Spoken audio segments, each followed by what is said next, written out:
Out in the Guay valleys of Montana Tetrivac, in 1888, a man made Jim Hopper had lived alone on his ranch for longer than most folks could remember.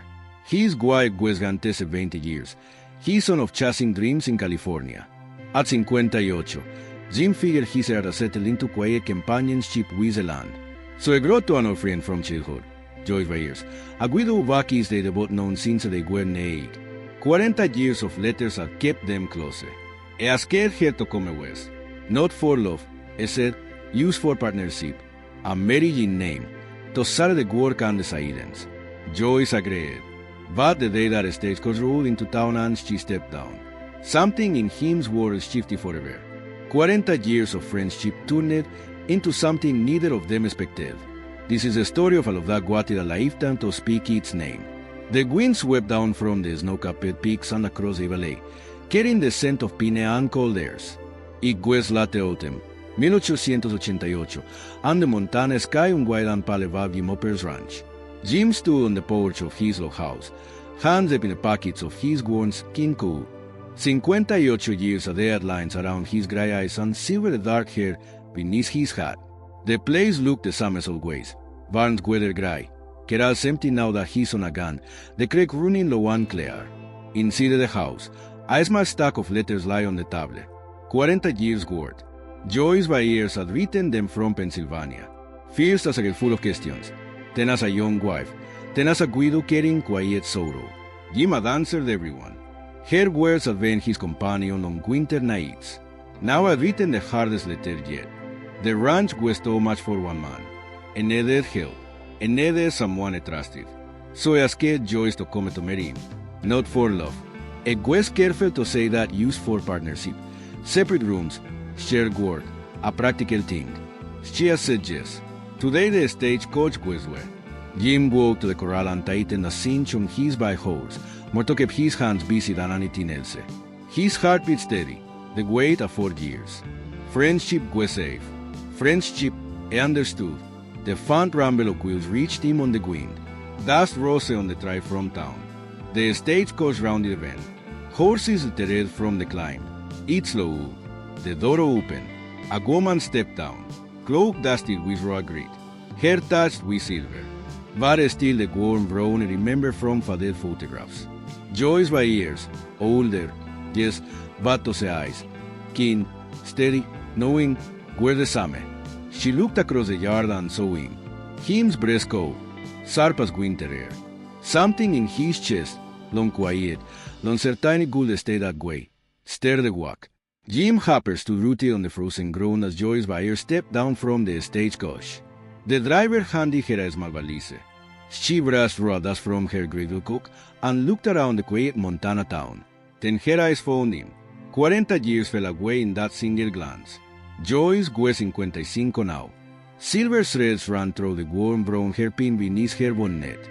Lines touched the corners of her eyes, the kindred from laughter and sorrow both. But the smile she gave in was the same one from childhood summers back in Pennsylvania. Bright and steady as breeze. Jim walked forward, boots crunching on frost. His throat felt tight. Joyce, he said, voice low and rough from the Suze. Jim Hopper, she answered softly, still tall as a pine and wise as tavern. You see, a man that small green, took her without a skin. Their hands brushed use a movement, and something warm flicked through him, quick as a match strike. He pushed it down. The driver climbed back aboard. Wheels cracked. The stagecoach rolled away, leaving only the two of them and the white Montana sky. Jim led her to his wagon, helped her up onto the seat. She settled her cloak around her, hands folded calm in her lap. He climbed up beside her and picked up the reins. Long reader, he said, valet's a few hours yet. I'm in no hurry, Joyce replied. Got nowhere else to be. The horses started forward, pines closed in along the trail. Snow-dusted peaks rose ahead. For a while they rode in silence. The easy king of friends know. Then Joyce spoke again, voice gentle. Place logs we heard and your letters made sound. Jim glanced at her. Letters never quite capture the quiet, do they? No, she said they don't. The wagon cracked on. Some deep lower, panting the mountains gold. Jim kept his eyes on the trail, but his thoughts were loud. She was here after all these years, and something in his steady, settled had already began to sift. The wagon creaquela along the valley trailers and sang vein the peaks. Sa those stretched long acrosses no duste grass. Jim Hopper kept his eyes on the horses, but he saw start on the woman beside him. Joyce by ears sat quiet, hands folded in her lap. She watched the land roll by. Quiet meadows, stands of pine, the creek glinting silver in the last light. Every now and then, say glanced at Jim. A smile touched her mouth, like she was remembering something sweet from long ago. At last, the ranch came into view. The log house stood solid against the hillside, smoke curling lassie from the stone chimney, barns and corral huddled nearby. A few cattle loaded from the pasture. Jim pulled the temp to a stop in the yard. Helped Joyce down. Her hand lingered in his a heartbeat longer than it did. Home, he said simply. Joyce looked up at the house. We heard any picture from your letters. And quieter. Kids what know, Jim replied. I carried her trunk inside. The main room smelled of pine smoke and coffee. A big stone hearth stuck up one wall. The tablet was rough on the walk.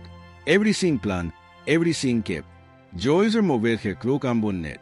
She walked slow around the room, fingers trailing over the back of a chair. The mantel where all photographs stood. She stopped at one. A young Jim with his little wife and his small son. She was lovely, Joyce said softly. Jim nodded. Sarah was silent. Settled, comfortable as an old quilt. Joyce turned to him. Where shall I put my things? Jim cleared his road. Spare rooms down the hall, Bell's mother. She smiled. Separate rooms used like you brought. Used like he brought, cool. But as Joyce walked down the hall with her valise, Jim stood in the doorway watching her go. The house felt different already. Warmer, fuller, and for the first time in 20 years, the quiet didn't feel quite so empty. The first few days passed gentle as falling snow. Jim Hopper rose before the dawn. Sam, as always, fed the stock, checked the fences. Joyce by ears moved through the house with quiet purpose. Say back bread that filled the rooms with worms. She mended shirts by lamplit. Everything practical, everything easy. Evenings found them at the table. Supper simple, venison stew, cornbread, coffee on a note of Flora horsead. Afterward days by the hearth. Fire crackled, green money around the eaves. One night, Joyce pulled a small bundle from her trunk. All letters tied with faded ribbon. Though we make read a few, I said. Remember the old days? Jim nodded, throat tight. She opened one. Her handwriting from 30 years back. Read aloud about a county fair, a stool en pie, to kids laughing under maple trees. Hymns low chuckled young hairs. Memories rose like smoke. Another letter. His sound words after Saturday Eve. How empty the house felt. How Joyce note had been the only light in a dark winter. Joyce's voice softened as she read his reply. Gratte to a plan. Steady, depth. She folded the letter, looked at him across the furrow. You never said how hard it was. Say murmured. Wasn't there as to can plan? Jim answered. Silent settled, comfortable yet charged now. Jim reached for another look. His hand brushed hairs on the hearth. Neither pulled away quick. Oh, Tsire, snow began to fall again. Soft, steady. Inside, something on a sleeping stared. Jim stared into the flames. 40 years of friendship, safe, known. But tonight, the warmth in the room felt different, deeper. A glance at Joyce. Firelight danced on her face. Some eyes had been known forever.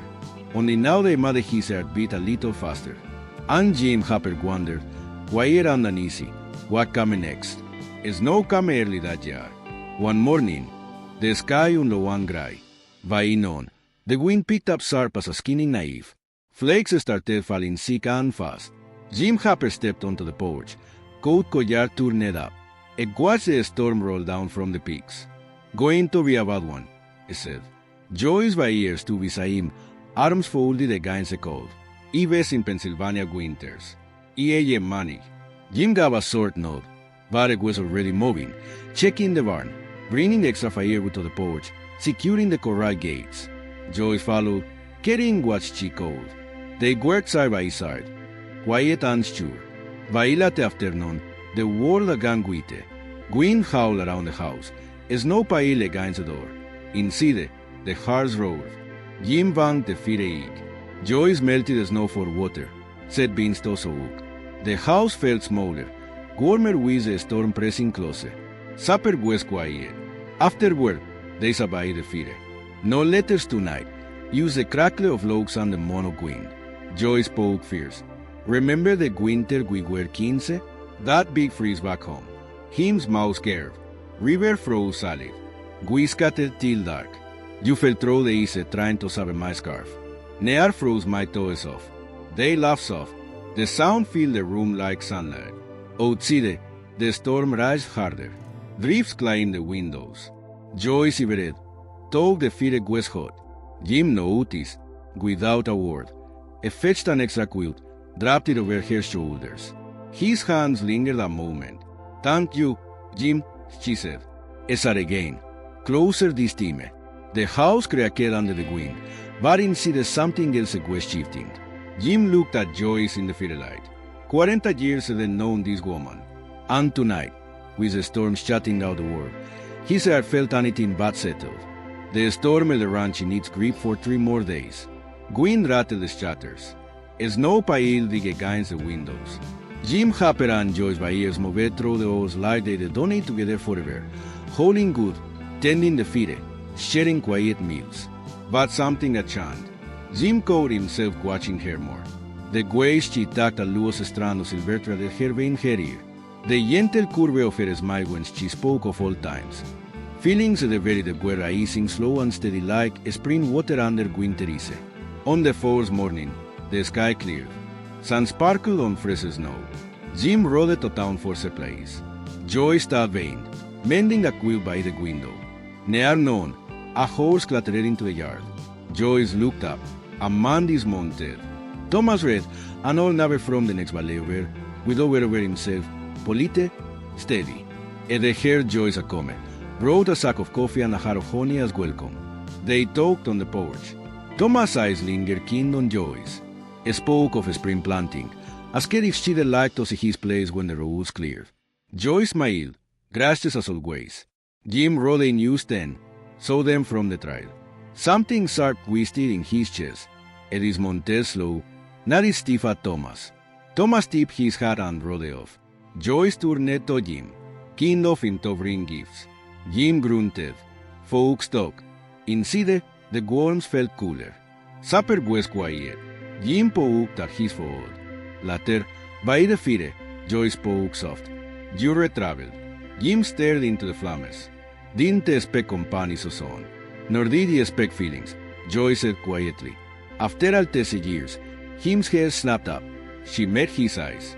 It came for friendship, Jim. But being here with you, it's stirred things it all long gone. Jim's voice came off. He asked you here for partnership, nothing more. In no, she whispered. But the hearts don't always listen. Silence stretched. Snow ticked against the window. Jim stood, best turned in. He walked to his room, closed the door soft. But sleep didn't come easy. Outside, the Montana night like cold and clear. Inside, 2 old friends stood on the edge of something new, and neither kid knew how to step forward. Sleep came slow to Jim Hopper that night. He lay in his room, listening to the wind down outside. The house settled into the quiet, but his mind volunteered rest. Joyce's words echoed. Ears don't always listen. Morning brought pale sunlight on fresh snow. Jim rose early, same as always. Coffee on the stove, chores waiting. Joyce joined him in the kitchen. Apprentice, I've been neat. They spoke of practical things. Feed for the cattle, mending the barn roof. Easy words, safe words, but air between them felt different. Childlike the stillness before the lightning. Days passed, snow melted in patches. The creek ran louder. One evening, the lamp blew out in a gust through the chimney. Darkness fell sudden and complete. Jim lit a single candle. Its small flame danced between them at the table. Joyce hummed soft, an old lullaby she listened to his children on ago back when I visited summers. The tune wrapped around Jim like a warm blanket. He looked at her across the flicker. You still remember that? Some things don't fall, she said. Jim reached to steady the candle. His fingers brushed hers. Neither moved away. Later by the hearth, Joyce wrapped a soul around her shoulders. It slept. Jim stood, fixed and gentle, hands lingering at her collar. Their eyes met. Joyce's voice came barely above a whisper. I came here thinking friendship was an oak. Jim swallowed. It took the summer. The fire pop. Sparks rose. As I again closer. Outside. Snow slid from the roof and softus. Winter giving way. Inside. Something long frozen began to sow. Jim Hopper, 58 years old, uncertain and knew his own earth. Felt it beat uncertain and young. And for the first time in decades, it didn't fight it. A fierce cold snap hit the valley a few nights later. The temperature dropped hard. Frost fell at the window sick as lasse. Even with the hearts roaring, the house felt the bite. Jim Hopper banged the fire eager, added extra logs. Joyce by ear sat wrapped in a quilt, washing the flames. Getting colder than a velvet her boots, Jim matter. Joyce smiled soft. Guille manig. The gwin moanero outside. Snow ticked against the panes. Jim spread an extra blanket on the floor near the hearth. His usual spoke when the cold crept in. Joyce's room was farther from the fire. Tonight, the chill at ease. She looked at the blanket, then at him. No need for you to sleep on the floor, Jim. There's room. A hesitative, air to thin like a young man's. Finally, a native. They settled under quilts on the white hearth rug, backs to the fire. Closer knocked those are worms, but not touching. Silence stretched, comfortable yet full. Joyce spoke first, voice barely above the crackle. "I never told you," Sai said. "I'll toss years writing letters. I look forward to yours more than anything." Jim turned his head. Firelight danced on her face. "I kept everyone," admitted. "Read them when the nights got long." Her eyes shone. "I took my heart a close after Daniel died, but being here with you, it's open again." Him's throat worked. "I told myself this was you's partnership. Practical. But Joyce, I be careful you long hair than I let myself know." She reached out. Her hand found his under the quilt. Fingers last slow. 40 years, Jim, Side whispered. "I never loved you quiet through most of them." The fire pop, sparks rose. Jim turned toward her, pulled her gently into his arms. Outside, the Montana winter rise cold and fierce. Inside, two hearts, long patient, long waiting, finally spoke the truth. Jim Hopper held Joyce by ears closer in the firelight. Her head rested against his shoulder. The quilts wrapped them warm. Outside, the cold snap still gripped the valley. But inside the ranch house, spring had come early. Neither spoke for a long while. Words weren't needed. 40 years of knowing each other filled the quiet better than any speech. At last, Joyce lifted her head. Her eyes shone soft. "It was afraid to open," she whispered. Jim brushed a silver strand from her cheek. "Me, to," a leaned in, kissed her gentle, slow, like something precious on what for. She kissed him back, hand resting over his head. The fire settled into steady coals. Snow slid from the roof in soft dews. Days turned warmer after that. Snow melted in the meadows. The creek ran full and loud. Jim and Joyce moved through chores side by side closer now. Hands brushed on purpose. Smiles come easier. One afternoon, Jim picked the fierce wildflowers, pushing through the sow. Purple lupine and yobels. He brought them to Joyce in the kitchen. She took them with a blues like a hero's. That evening they walked the reserve of the ranch. Sandeep gave in the pigs. Jim took her hand. They stood watching the valley spread out below the valley now. Joyce leaning to him. He never thought he'd feel this again. Jim wrapped an arm around her. Neither did he. Back at the house, lamplight glowed. Joyce hummed while washing supper dishes. Jim came up behind her, arm circling her waist. She turned in his embrace. They swung slow to silent music, forest touching. The ranch house, quiet for so long, filled with small sounds. Laughter, soft voices, the crack of the old porch swing they shared at dusk. Winter's grip loosened outside. Inside, love patient and the bloom full and bright. And Jim Hopper, who thought his era finished its growing, found beating young again. Spring burst across the Montana Valley like a Lonache breast finally released. Meadows turned green. Wild flowers carpeted the slopes. The creeks were with snow melt. Singing loud day and night, Jim Hopper and Joyce by ears walked to the meadows of the now, hand and twinned. They talked of small things and big things, of plans for the ranch, of the years behind them, of the years still ahead. Lo fattere camellente bad fears. No rusing, no pretending, use the quiet joy of walking each morning, knowing the other was near. Vatelando entre always grantis y seasons. One April afternoon, tundere als pail black over the peaks. Rain came hard and fast. The creek rose quick. By evening it roared angry brown eating at the banks. Jim stood on the porch watching water creep toward the lower pasture. Cattle bold and easy. We lost the north fence if he keeps up, he said. Joyce joined him, soul around her shoulders. We moved the hair to get a fierce light. They worked through the night, lanterns swinging, rain soaking through coats. By dawn, the water lapped at the barn foundation. Jim waded into the flood to cut a stranded calf free from tangled wire. Current caught him. A slip went under. Joyce saw, hard in through, Sai grabbed a rope, tied it quick through the loop. Jim caught it. Sai braced against a post, pulled with her hairstrings. A camel gasping. Together, they dragged the calf to the ground. Later, so what in shocking, they sat in the kitchen, coffee steamed between them. Jim looked at her plastered, face pale, eyes fierce. You sabe me, etc. We sabe achoter, Joyce answered. He reached across the table, took her hand.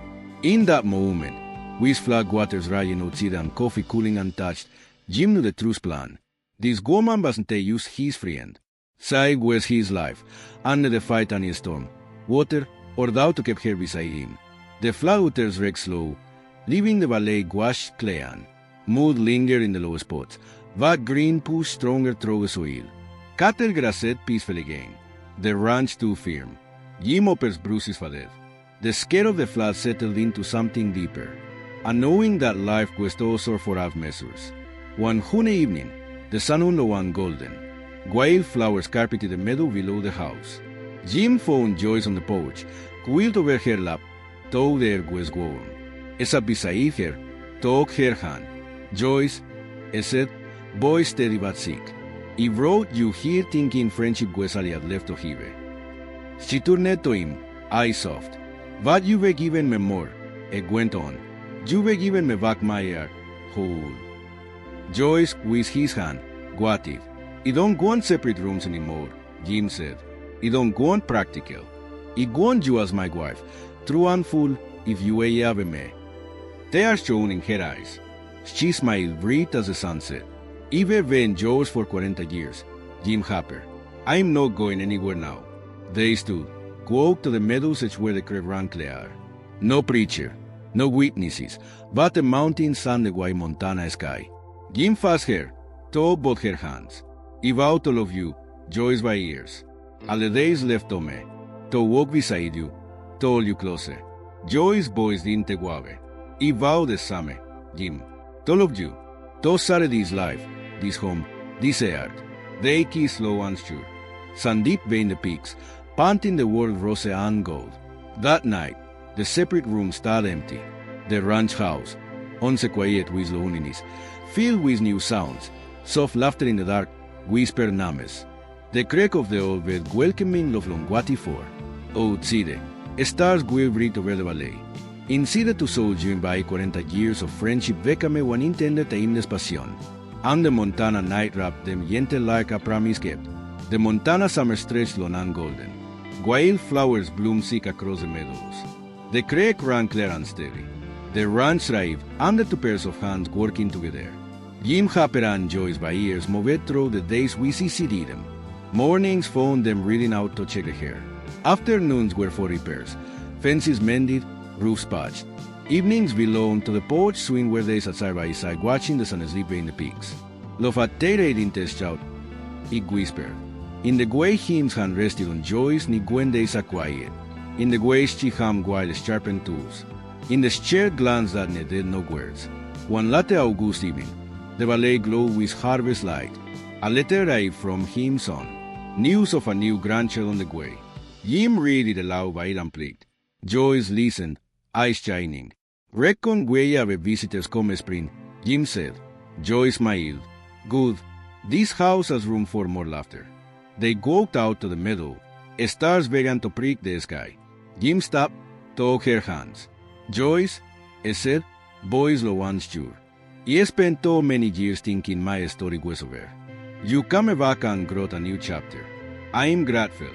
Every day. She stepped closer, laid her head on his chest. It wanted a lifetime for this, she whispered, and it was worth every year. They stood there alone, wrapped in each other's arms. The ranch house glowed warm behind them. Cattle loaded soft in the pasture. The creek sang its in the sun. Jim Hopper, who once believed love was done with him, felt steady and strong in his chest. Joyce by years, who had carried quiet long enough for decades, knew her heart was finally home. As the stars will breathe about the valley, two old friends, now husband and wife, walked back to the house hand in hand. The Montana night wrapped them gentle, and in that quiet, enduring love, they found not use a second chance, but the truest one of all. The story ends here. Thank you for eating this ride with me. If your heart feels a little warmer tonight, that's a real gift of these old Western tales. Until the next story, keep fight, keep open, and keep loving. This is Love in the Wild West, signing off.